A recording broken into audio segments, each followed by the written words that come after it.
Hi, everybody. I'm Brittany Lewis, a breaking news reporter here at Forbes. Joining me now is Senator Tommy Tuberville. Senator, thank you so much for joining me today. Thank you. Glad to be here. We are glad to have you because we watched you earlier today, and I would love to get into the room. And the room I'm specifically talking about is the confirmation hearing of Pete Hegseth, President-elect Donald Trump's nominee for Secretary of Defense. The hearing today was oftentimes fiery. You were there, we watched, but tell us, what was it like in the room? Well, first of all, a huge hearing room. It holds several hundred people, and it was packed. I would say 95% of people there were, military, very big supporters of Pete Hegseth. Obviously, all of his family was there, but it was fun to watch. When you're in those hearings, though, I've been doing this now for 4 years. You always wonder what direction are the other side going to go in terms of their questioning. That meaning the Democrats, and it was very clear very early. Their mission was to seek and destroy. They had no desire to get any kind of qualifications from Pete Hegseth. All they wanted to do is bring up everything that could possibly ever happen in his life, made things up. And I thought Pete did a great job. When they tried to turn this thing in basically a Kavanaugh 2.0, he handled himself well. He showed maturity. He showed everything he needs to show to think that and say that he can be our Secretary of Defense. Now, he's younger. That's what the doctor ordered. We need somebody closer to the age of the warfighters that we have, because as we speak, our military is in a downturn. DEI, woke, social justice, affirmative action, all these things have basically gutted our military. And Pete is the guy that's going to rebuild it back, just like President Trump's got a lot of problems. This is one he's not going to have to worry about because Pete Hegseth is the guy that's going to be able to rebuild our military. It's clear based on your response, based on you today in the hearing, you support Pete Hegseth and his nomination. He did, as you say, face a flurry of allegations, of accusations, and I want to talk about those specific lines of questioning today. He's faced allegations regarding sexual abuse, financial mismanagement, drunken and inappropriate behavior at work. So do you think we're at a point right now where no personal conduct issues from the past disqualify someone for this high of a position? Well, if they could have proved anything, if they could have said, listen, we know that you abused people and you didn't change your ways. Listen, everybody has mistakes in their life, but nobody's perfect. And there was a lot of even senators in the room that said the same thing, and I truly believe that. But he had answers. He had very good answers, not making excuses, but very thorough answers about what happened.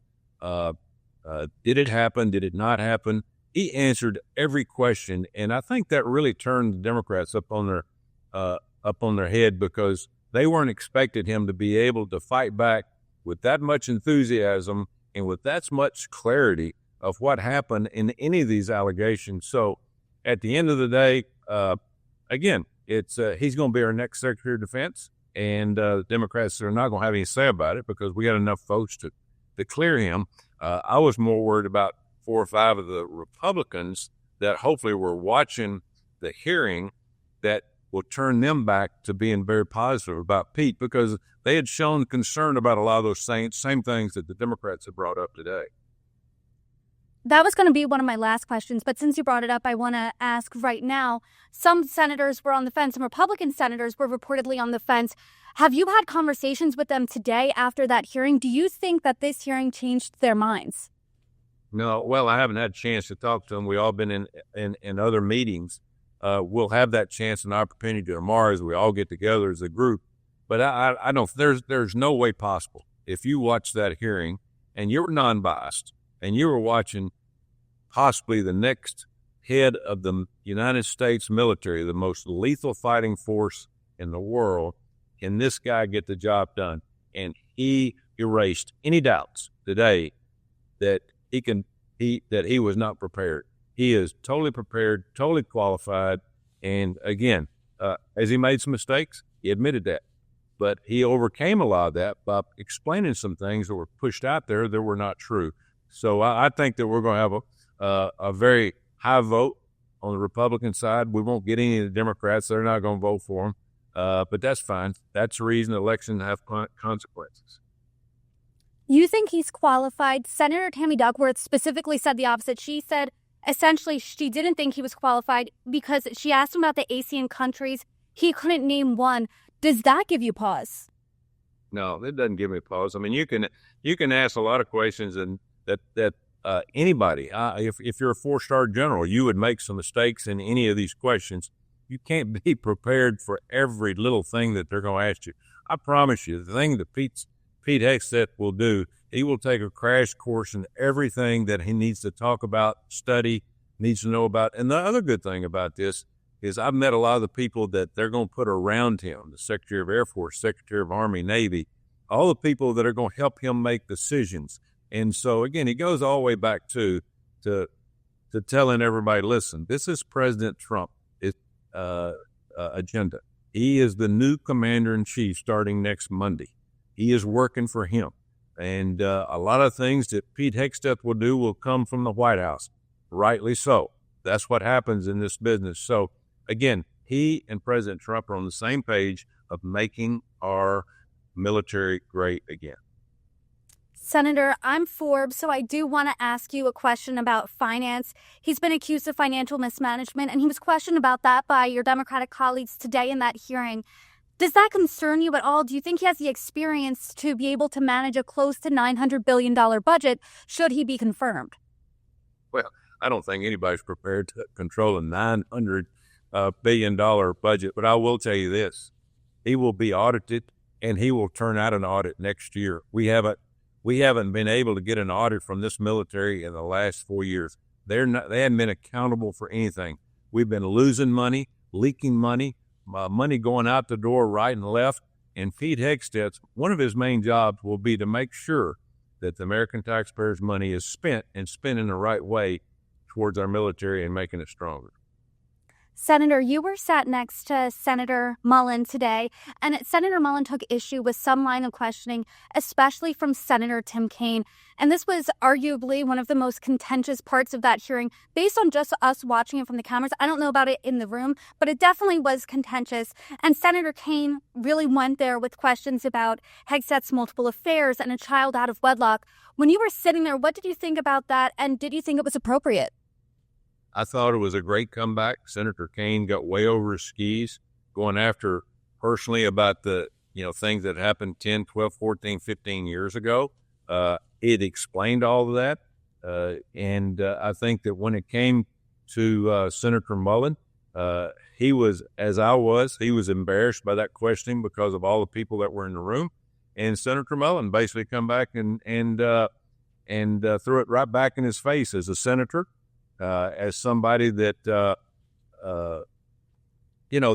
sometimes if you can question anybody on anything like that, whether it's drinking or infidelity, any of those things, if you're going to throw it out there, you got to be able to live with it. And so I thought it was appropriate for Senator Mullen to come back and not accused of Senator Kaine of doing anything wrong, but as a general group of whether you're in Congress or whether you're in the Senate, don't throw stones if you live in a glass house is basically what he was saying.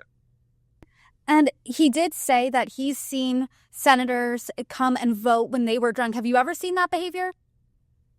No, not really. I have not seen that. Of course, there's been times when we've gone on the floor at 2 or 3 in the afternoon, and the last vote was 2 or 3 in the afternoon the next day. Now, after no sleep, staying up for 24 hours, there's a lot of people that might look like they're under the influence, but I don't know whether that happens or not. I'm not a big drinker, and I don't hang around people that do that. But I would say never's a long time that has happened, but I've not seen it since I've been here. Senator, my last question to you is: you believe he's going to be confirmed? You believe he has the votes, especially after his performance today? But why Pete Hegseth? He faces these allegations. He has this baggage. So why do you think he's the right person for the job? Well, because, again, there's several factors. That being a former football coach, I look at somebody, number one, that has the energy and the attitude to do the job, because it's going to be very, very time-consuming. It's going to be very hard. He's got to depend on a lot of people. I look at him as a guy that's got a purpose. He was in the military for over 20 years. He fought in 2 wars. He understands the situation he's going into. Again, he is not a general. He's not coming from the Pentagon that's dealt with all this DEI and the woke systemic racism that they're pushing in the military. He comes from the business world. He's very educated. And again, he's got a lot of common sense.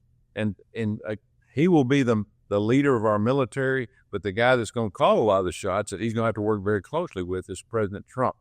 And with those two making the changes in our military, those two working towards making our military a lethal fighting machine is what it should be. I think that the sky's the limit for the United States. If we fought a war right now, it would be a toss-up whether we had an opportunity to win that war, determined by training, determined by the number of troops we have, determined by the less equipment that we have than some of our other adversaries. There's a lot of things that are in play here. Pete Hegseth is going to have his hands full when he takes this job. He will be the next Secretary of Defense. He will do a great job, but he's going to have a lot of help from a lot of people, and he's going to have to put great people around him. Senator, I appreciate your time today. I appreciate you taking us behind the scenes in the room, because that definitely was a must-watch hearing. Thank you so much for joining me. Thank you.